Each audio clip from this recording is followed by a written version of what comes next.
In late 2024, I was in Kyoto and I got to stay in a hotel that was completely empty. There were no other guests in this hotel. I've never gotten to do something like this. I basically had the hotel entirely to myself. So today I want to tell you about this very unique experience that I had in Japan and all about this very peculiar hotel that I got to stay at. This is so funny. So I'm in the hotel by myself, and the second floor has no electricity.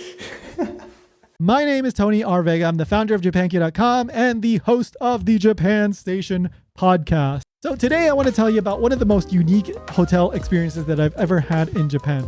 So this was in Kyoto, as I mentioned earlier. I got to stay in a hotel before it opened for business. So actually, this was a hotel that shut down during the coronavirus pandemic because tons of hotels across Japan shut down since tourists were not coming into the country. So they had no business, so they shut down. Many of them never opened back up again because they just lost too much money. The business just completely ended.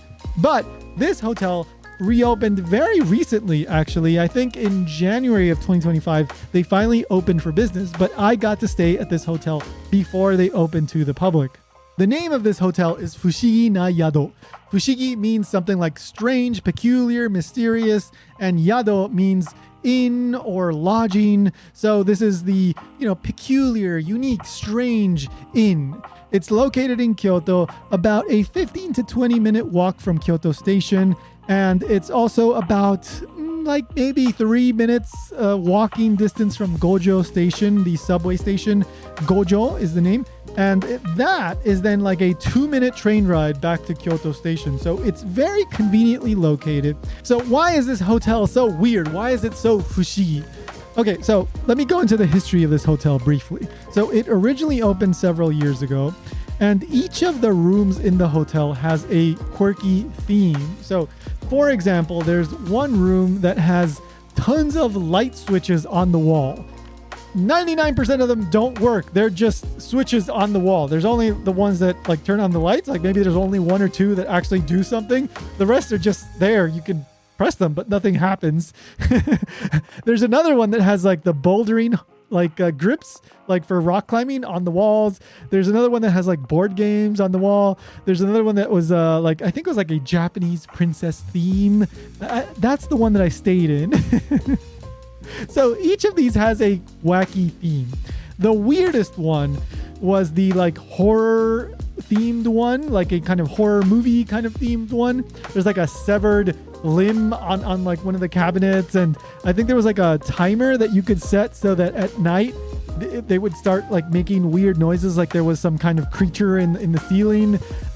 Full disclosure, I think this one does not exist anymore in the new version of Fushigina Yado that reopened early this year, I think in January. So they told me they were going to get rid of that one because who wants to stay in this ridiculously scary room? I get that. That's not, I think people would go I don't want to stay there. So a lot of these are still around, right? Like I said, it shut down once during the pandemic, but they reopened because these guys that are running the hotel now, so I met them on X. Okay, I'm very active on X at the Vegatoni. I post a lot in Japanese. And so these guys, they run events and conventions about digital art and technology.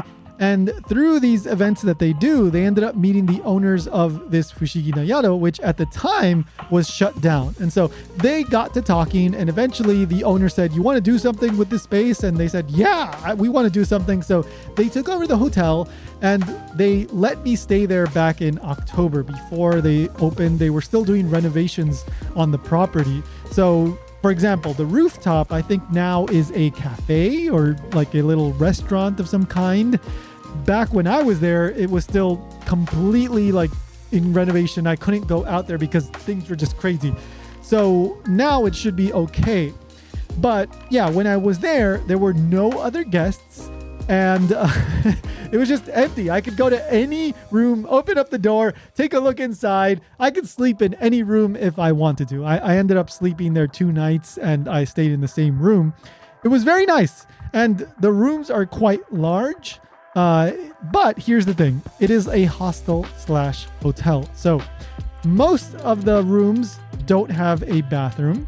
There's a shared shower and bathroom area, like in your typical hostel. But I think it was one of the rooms does have a private bathroom. So if you really want a private bathroom, you got to book that one. Also, there's a private Japanese big bathtub area.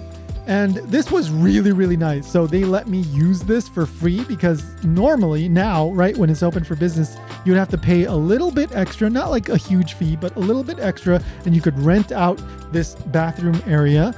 And it's quite large, so you can take a bath with your family like Japanese people do. I know it may be weird for Westerners, but this is something that Japanese people do. You could take a big Japanese style bath with your significant other if you choose to do so. There's a really, really big shower area. There's a changing area too. And it was just really, really nice. I rarely take Japanese baths because I'm just more about like take a shower in and out. But getting to take this bath here after walking like 25 kilometers that day, because that was what I was doing in Japan. I was walking from Kyoto all the way to Hiroshima, trying to walk like 25 kilometers or more every single day. And so I would get tired. Getting to take this bath, this private bath in the hotel was just wonderful. So keep a note of that if that's something that interests you. But here's the funny thing. So like I said, I was completely by myself. The caretaker was there. He was kind of coming in and out. So I would run into him sometimes. But for the most part, it was empty. And the second day I got back after walking, I go up to the second floor because that's where my room was.